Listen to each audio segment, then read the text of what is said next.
les élèves La Bruyère, du lycée La Bruyère, les hellénistes de première, participent dans le cadre du Festival européen de latin grec à la lecture de l'Iliade. Ils ont choisi des passages qui se rapportent à l'intervention d'Athéna dans les divers chants ainsi qu'à la situation des Troyens.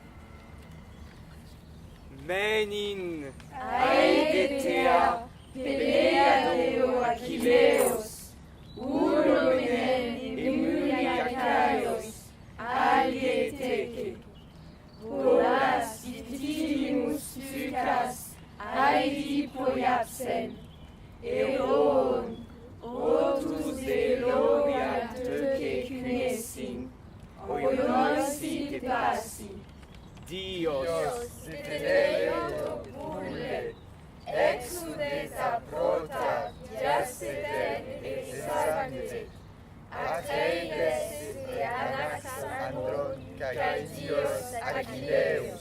chante déesse, la colère d'Achille, le fils de Pélée, détestable colère qui valut aux Achéens des milliers de maux, précipita chez Hadès les âmes fières d'une foule de héros et fit de leur corps la proie des chiens et de tous les oiseaux. Ainsi s'accomplissait la volonté de Zeus, part du moment où une querelle d'abord divisa le fils d'Atrée, roi des guerriers, et le divin Achille.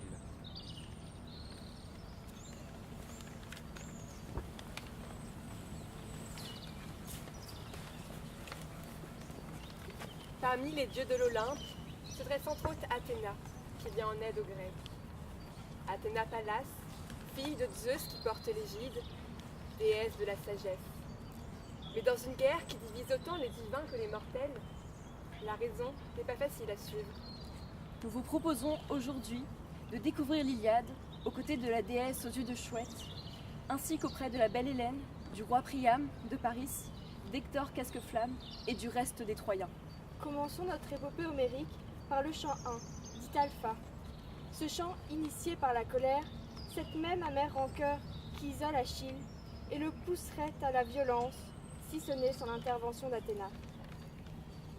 À ces mots, le chagrin envahit Achille, et son âme, dans sa poitrine velue, balança d'un côté, puis de l'autre.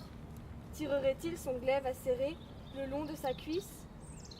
Ou, et, sortant de la foule, irait-il oxyre l'Atride? Valait-il mieux ravaler sa bile, contraindre son âme? Tout en pesant le pour et le contre en son cœur, en son âme, il tira du fourreau son épée, quand survint la déesse, Athéna, du ciel, envoyée par Héra les mains blanches, qui, d'un égal amour, les protège et chérit l'un et l'autre. Elle saisit par derrière les boucles du blond Péléide, se révélant à lui seul, invisible à toute la foule. Pris de terreur, il se retourna, reconnut tout de suite Athéna Pallas.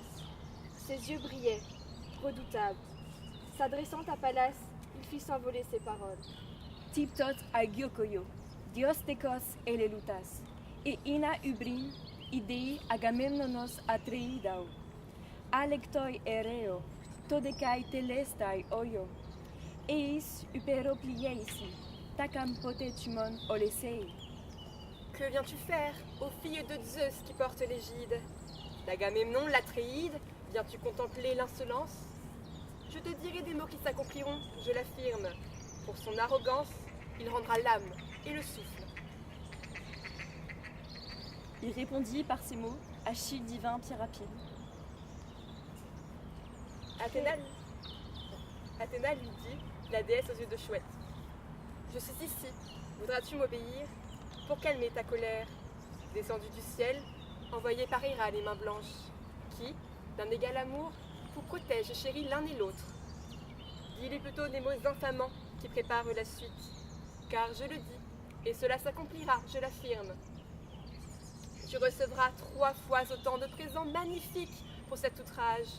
Retiens ton bras et fais-nous confiance. Il répondit par ces mots, Achille divin pied rapide. Cremen soiteron, getea epos erusastai, kai mala pertumoi, kekolomenon, os gar ameinon, os keteos, epipeitetai, malate ecluon otu. Il faut bien, ô déesse, que l'on respecte votre ordre. bien que l'on sente son cœur crousser, car c'est préférable. L'homme qui suit les dieux, c'est lui que les dieux favorisent. Sur la poignée d'argent, il retint sa paume robuste. Dans son fourreau rengaina la grande épée, sans enfreindre l'ordre donné par Pallas, qui s'en retourna sur l'Olympe. Siège de Zeus portant l'égide parmi ses semblables.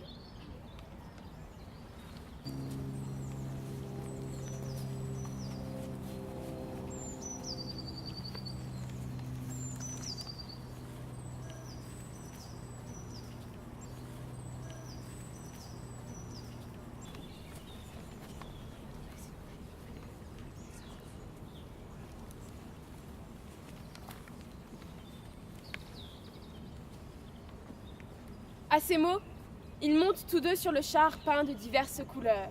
Et comme ils brûlent de combattre, ils dirigent contre le fougueux Diomède leurs chevaux agiles. Le descendant de Capanée, Sténélus, qui les aperçoit, adresse aussitôt ces paroles au fils de Tidée. Diomède, ami cher à mon cœur, je vois deux héros vaillants, d'une force immense, et qui veulent lutter avec toi. L'un maniant l'arc avec adresse est Pandarus, fils illustre de Lycaon. L'autre, qui s'appelle Énée, se glorifie d'être le fils du magnanime Anchise et de la déesse Vénus. Viens, fuyons sur ton char, car je crains qu'en te précipitant en premier rang, tu ne perdes la vie. Le valeureux Diomède, lançant sur lui des regards courroucés, s'écrie. Cesse de m'exhorter à abandonner ces lieux, tu ne me persuaderas pas. Mes ancêtres ne m'ont point appris à fuir les combats, ni à trembler devant les ennemis, et mes forces ne m'ont point encore abandonné. Je dédaigne de monter sur mon char. Tel que je suis, je marcherai à la rencontre des Troyens, car la puissante Minerve me défend de les craindre. Crois-moi, leurs rapides coursiers ne les ramèneront plus loin de nous. Ce sera même beaucoup si l'un de ces guerriers peut échapper à la mort. Arrête ici tes chevaux agiles, car ces coursiers sont issus de ceux que Tros reçut autrefois de Jupiter pour l'enlèvement de son fils Ganymède. Ils sont les plus vigoureux de tous ceux qu'éclairent les splendides rayons de l'aurore et du soleil. C'est ainsi qu'ils parlaient entre eux. Cependant, les deux Troyens s'avancent en excitant leurs coursiers rapides. Le fils illustre de Lycaon, prenant le premier la parole, dit à Diomède. Vaillant et glorieux fils de Tidée, comme mon trait rapide, flèche cruelle, ne t'a point encore frappé, je vais maintenant essayer de t'atteindre avec mon javelot. Il dit et, agitant sa longue lance dans l'espace, il la jette et frappe le bouclier de Diomède. La pointe d'airain, en volant avec rapidité, s'enfonce dans la cuirasse du fils de Tidée. Aussitôt, Pandarus s'écrie d'une voix formidable. Diomède, je t'ai percé les flancs, et je ne pense que tu ne survivras pas longtemps à cette blessure. Diomède, tu viens de me combler de gloire. Le puissant fils de Tidée lui répond sans effroi. Tu te trompes, Pandarus, tu ne m'as point atteint. Maintenant, Troyens, vous ne cesserez pas de combattre avant que l'un de vous, en tombant privé de la vie, n'ait rassasié de son sang le terrible dieu de la guerre. Il dit et lance un trait rapide que Minerve dirige vers les narines de Pandarus, près de ses yeux, et qui lui brise ses dents éclatantes de blancheur. L'airain cruel déchire la langue du Troyen à sa racine, et la pointe ressort au-dessous du menton. Pandarus tombe du char, et autour de lui retentissent ses armes mobiles et brillantes. Les coursiers reculent épouvantés, et la vie abandonne le héros. Énée, armé de son bouclier et de son long javelot, s'élance pour empêcher que les Achéens ne s'emparent du corps de Pandarus. Il entoure le cadavre comme un lion, plein de confiance en sa force. Il étend sa lance en avant et couvre le héros de son bouclier arrondi. Il pousse d'horribles clameurs et se tient prêt à renverser quiconque osera l'attaquer. Le fils de Tidée s'empare d'une pierre si grande et si lourde que deux hommes, tels qu'ils sont de nos jours, ne pourraient en soulever de semblables. Il l'agite seul et sans effort, la lance contre Énée, le frappe à l'endroit où la hanche s'emboîte à la cuisse et que l'on nomme cotyle. L'os est brisé, les deux nerfs sont rompus et la peau est déchirée par la pierre raboteuse. Le vaillant Énée tombe sur ses genoux, sa main s'appuie sur la terre et une nuit sombre enveloppe ses yeux. Énée, le roi des hommes, aurait alors péri s'il n'eût pas été vu par la fille de Jupiter, Vénus, sa mère, qui le conçut d'une noble Anchise. Elle entoure de ses bras blancs son fils chéri. Elle le cache dans les plis de son voile brillant. Elle en fait un rempart contre les traits ennemis. Vénus craint qu'un des Grecs, en lançant une flèche d'airain dans la poitrine d'Énée, n'arrache la vie à son cher fils. Ainsi, la déesse préserve Énée des fureurs de la guerre.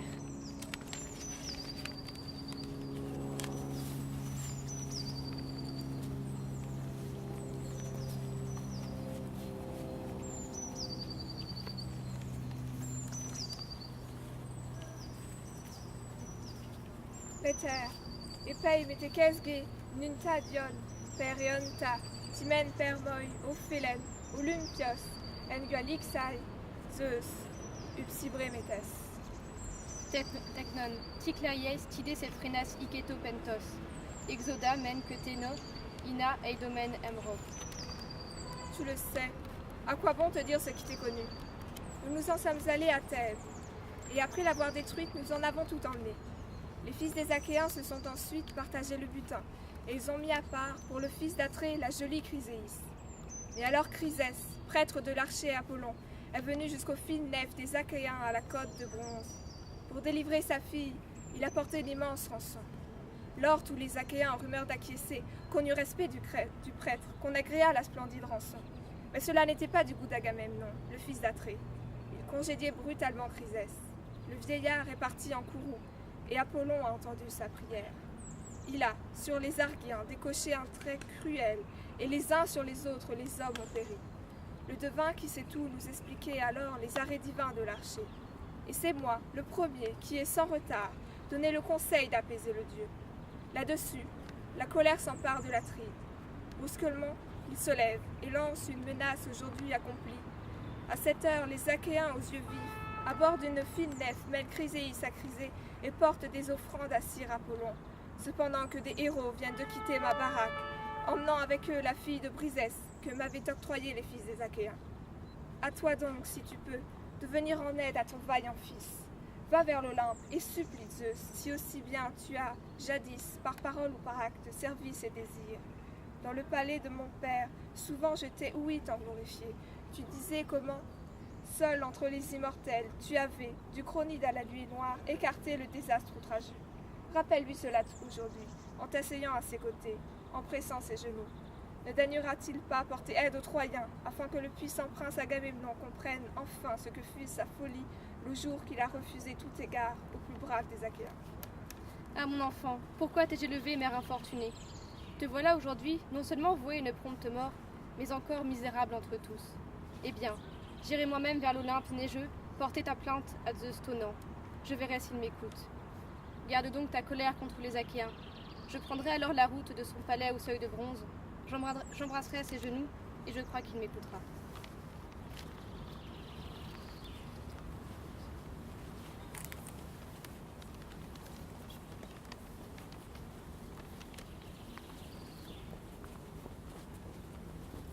Le chant 6 de l'Iliade présente les adieux d'Hector, prince troyen, à sa femme Andromaque et à son fils. Le grand Hector au casque étincelant, à son tour, lui répond. Ten dote prosaipe, megias corutaiolos, Hector. Tout cela, autant que toi j'y songe. Mais aussi, j'ai terriblement honte, en face des Troyens, comme des Troyennes aux robes traînantes, à l'idée de demeurer comme un lâche, loin de la bataille. Et mon cœur non plus ne m'y pousse pas.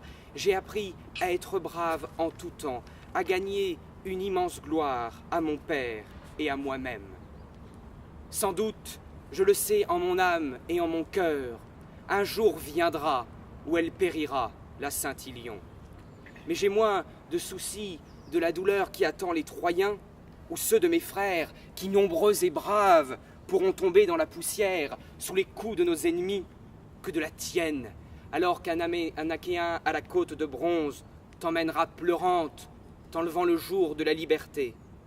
Peut-être alors, en Argos tisseras-tu la toile pour une autre, subissant 1000 contraintes, parce qu'un destin brutal pèsera sur toi. Et un jour, on dira en te voyant pleurer, c'est la femme d'Hector, Hector, le premier au combat parmi les Troyens, Hector, dompteur de cavales quand on se battait autour d'Ilion. Hectoros, os aristeesque makestai. Voilà ce qu'on dira. Et pour toi, ce sera une douleur nouvelle d'avoir perdu l'homme capable entre tous d'éloigner de toi le jour de l'esclavage. Que je meure donc, que la terre sur moi répandue me recouvre tout entier avant d'entendre tes cris et de te voir traîner en servage. Ainsi dit l'illustre Hector, et il tend les bras à son fils. Mais l'enfant se détourne et se rejette en criant sur le sein de sa nourrice. Il s'épouvante à l'aspect de son père, le bronze lui fait peur, et le panache aussi en crin de cheval. Son père éclate de rire, et sa digne mère, elle aussi. Aussitôt, de sa tête, l'illustre Hector ôte son casque, il le dépose. Après quoi, il prend son fils et le berce en ses bras et dit en priant Zeus et les autres dieux, « Zéou, Aloi Tétéoi, Zeus et vous tous dieux, permettez que mon fils, comme moi, se distingue entre les Troyens, qu'il montre une force égale à la mienne et qu'il règne souverain à Ilion. Et qu'un jour, on ose dire de lui, il est encore plus vaillant que son père quand il rentrera du combat, qu'il en rapporte les dépouilles sanglantes d'un ennemi tué et que sa mère en ait le cœur en joie. Il dit et met son fils dans les bras de sa femme et elle le reçoit sur son sein parfumé avec un rire en pleurs. Son époux, à la voir alors, a pitié. Pauvre folle, daïmonier, que ton cœur, crois-moi, ne se fasse pas tel chagrin. Nul mortel ne saurait me jeter en pâture à l'Hadès avant l'heure fixée. Je te le dis, il n'est pas d'homme, lâche ou brave, qui échappe à son destin du jour qu'il est né. Allons, rentre au palais, songe à tes travaux et donne ordre à tes servantes de vaquer à leur ouvrage. Au combat veilleront les hommes, et moi le premier, qui sont nés d'Ilion.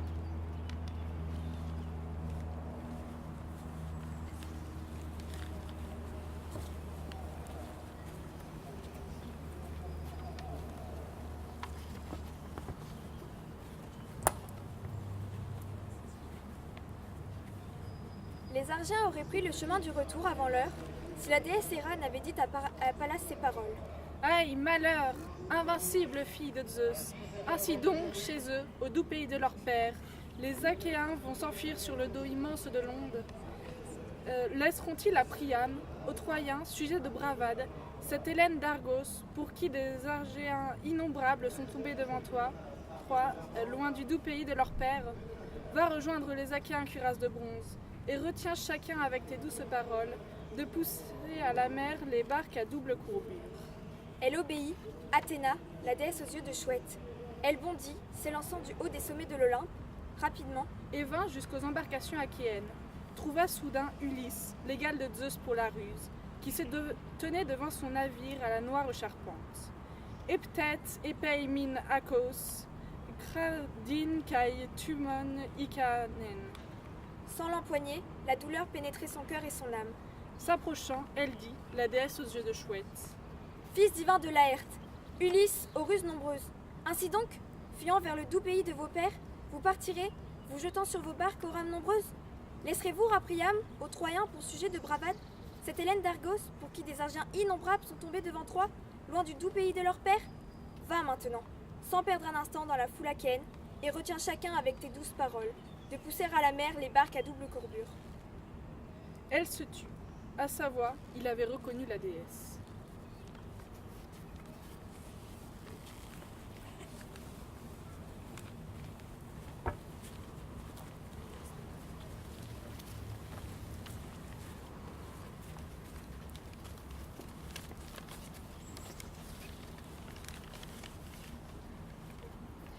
La bataille s'est arrêtée et chacun est retourné au camp. Ulysse et Diomède, les héros grecs, décident de mener une expédition vers le camp troyen. Mais avant de partir, ils adressent une prière à Athéna. Lorsqu'ils eurent revêtu leurs armes terribles, ils partirent, laissant l'élite achéenne sur place. Alors Pallas Athéna fit voler un héron sur leur droite, près du chemin. Ils ne purent le voir avec leurs prunelles, dans la profonde nuit. Mais son cri leur parvint aux oreilles. Et Ulysse, réjoui par l'oiseau, supplia la déesse. Entends-moi, ô fille de Zeus qui porte l'égide, toi qui m'aides dans tous mes labeurs et jamais ne néglige mes mouvements. Athéna, chéris-moi encore à cette heure. Fais que nous revenions, couverts de gloire, au navire, après un grand exploit dont Troie gardera la mémoire. Le claironnant Diomède, en deuxième, pria la déesse. Fille de Zeus, entends-moi, ô toi ma reine invincible, et suis-moi comme au jour où tu m'as suivi jusqu'à Thèbes, le divin Tidée, messager de la foule achéenne. Quand il laissa les Achéens cuirasses de bronze sur l'Azopos pour porter aux Thébains d'apaisantes paroles. Sur le chemin du retour, il trama des cris terribles, avec toi, divine, qui vint de bon cœur à son aide. Daigne, de même, aujourd'hui m'aider à me placer sous ta garde, et je te sacrifierai quelques vaches, génisses au fond large, indomptées, non encore soumises au joug par un homme. Je te la sacrifierai, tout ornée d'or à ses cornes. Ils suppliaient, Pallas Athéna entendit leur prière.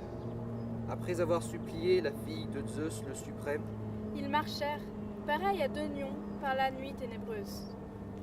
Entre les corps, le carnage, le sang noirâtre, les armes.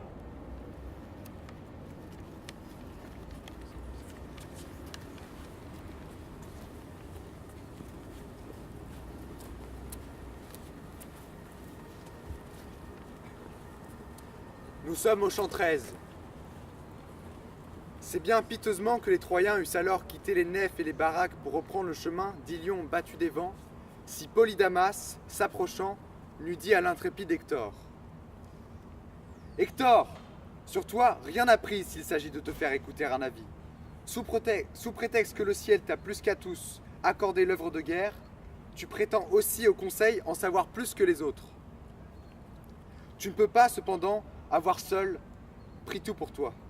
À l'un le ciel octroie l'œuvre de guerre, à tel autre la danse, à tel encore la cithare et le chant, à tel enfin Zeus à la grande voix met dans la poitrine un bon esprit qui fait le profit, le salut de beaucoup, et donc qui le possède le premier reconnaît le prix. Eh bien, je dirais, moi, ce qui me semble être le meilleur parti. Autour de toi, partout flambe un cercle guerrier, des Troyens magnanimes qui tout à l'heure s'étaient jetés sur les remparts. Les uns se sont éloignés, tout en armes, les autres se battent, peu contre beaucoup, dispersés à travers les nefs. Crois-moi, recule et convoque ici tous les preux, nous pourrons ensuite examiner tous les partis. Devons-nous nous jeter sur les nefs bien garnies de rames, dans l'espoir que le ciel daignera nous donner la victoire, ou les abandonnerons-nous avant d'être mis à mal? Je crains, moi, que les Achéens ne nous fassent payer notre dette d'hier. Près de leur nef, un guerrier reste encore insatiable de guerre, et qui, je crois, ne se refusera pas plus absolument à se battre. Ainsi parle Polydamas, ce parfait avis agrée à Hector. Aussitôt de son char, il saute à terre, en armes, et prenant la parole, il dit ces mots ailés. Polydamas, charge-toi donc de retenir ici tous les héros. J'irai là-bas moi-même affronter la bataille, puis je reviendrai bien vite, aussitôt que je leur aurai donné les ordres qu'il faut. Il dit et s'élance, on dirait un mont neigeux. Il vole en criant à travers les Troyens et leurs alliés. Et tous de courir vers Polydamas, le courtois fils de Panthos, sitôt qu'ils ont ouï la voix d'Hector.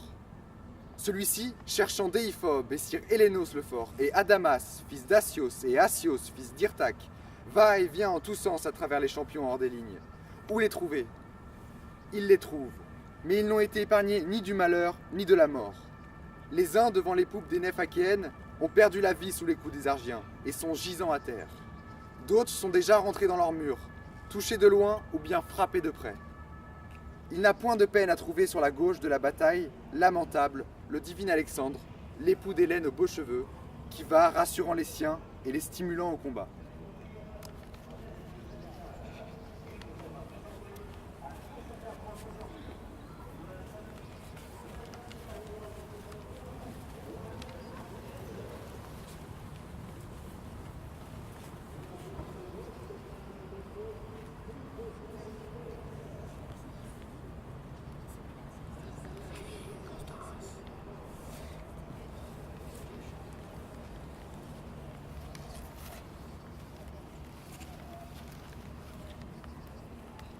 La conclusion, l'événement décisif. Achille, seul contre un héros solitaire, Hector. Apollon essaie vainement d'éloigner Achille en lui faisant poursuivre une ombre.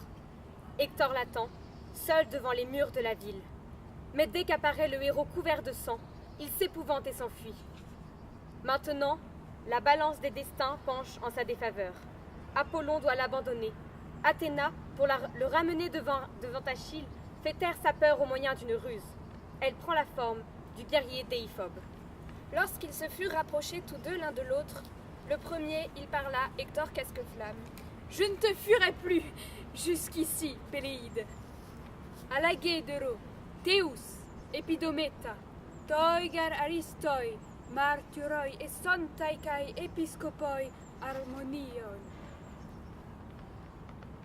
Que les dieux en soient témoins.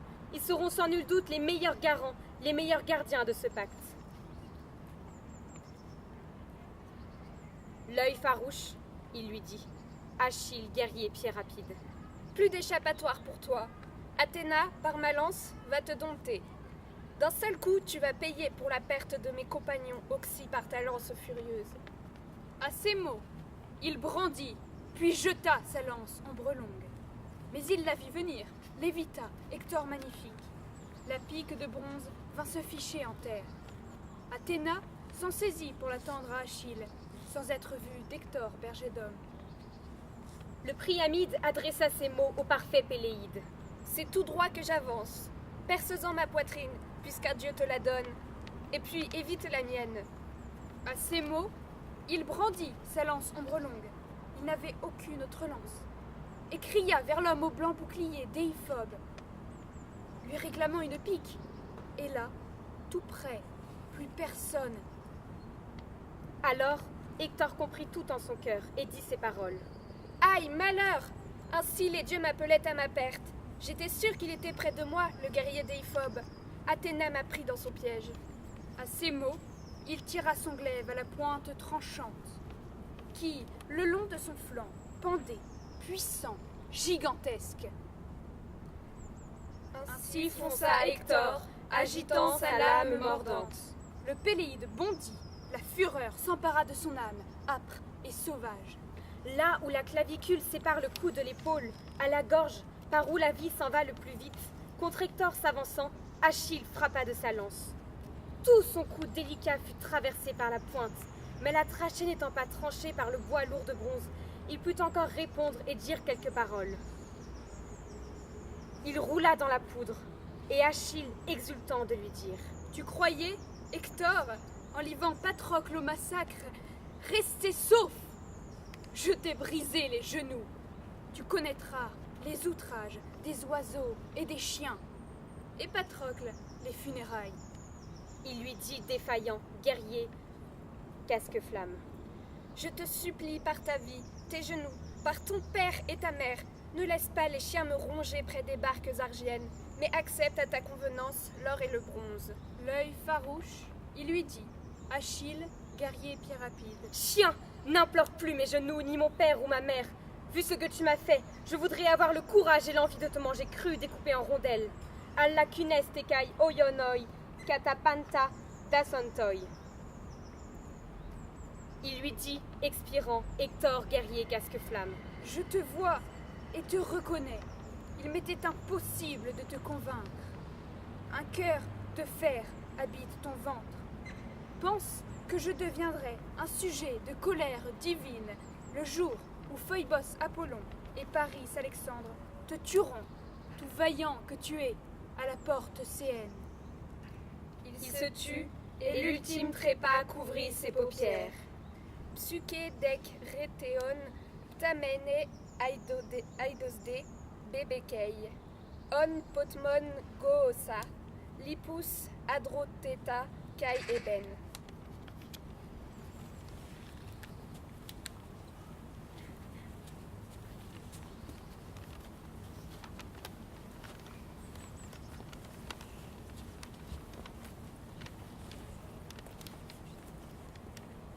L'assemblée se rompit, et les troupes se dispersèrent pour regagner chacune les agiles vaisseaux. Elles se disposaient à prendre leur repas et à jouir du délicieux sommeil. Mais Achille pleurait au souvenir de son cher compagnon, et le sommeil qui dompte tous les êtres ne le saisissait pas. Il se tournait d'un côté et de l'autre, regrettant la vigueur de Patrocle et sa vaillante ardeur, pensant à tout ce qu'il avait souffert en affrontant avec lui les luttes des hommes et les flots périlleux. À tous ces souvenirs, il répandait des larmes abondantes, couché tantôt sur le flanc, tantôt sur le dos, tantôt sur le ventre. Il lui arrivait aussi de se lever et de s'en aller éperdu, errer çà et là sur le rivage sablonneux de la mer. Mais jamais l'aube ne lui échappait lorsqu'elle apparaissait au-dessus de la mer et de son littoral. À ce moment, il attelait à son char ses rapides chevaux et attachait Hector pour le tirer derrière la caisse de ce char. Puis, après l'avoir traîné 3 fois autour du tertre qui recouvrait le corps du fils de Ménéiétos, il s'arrêtait, rentrait sous sa tente et laissait étendu le front dans la poussière le cadavre d'Hector. Apollon, cependant, prenant jusqu'après son trépas, ce mortel en pitié, préservait son corps de toute dégradation. Il le couvrait tout entier de son égide d'or, afin qu'Achille, en le traînant, ne le déchirât point. Et c'est ainsi qu'Achille, en son ressentiment, outrageait le divin Hector. Mais les dieux, bienheureux à cette vue, le prenaient en pitié.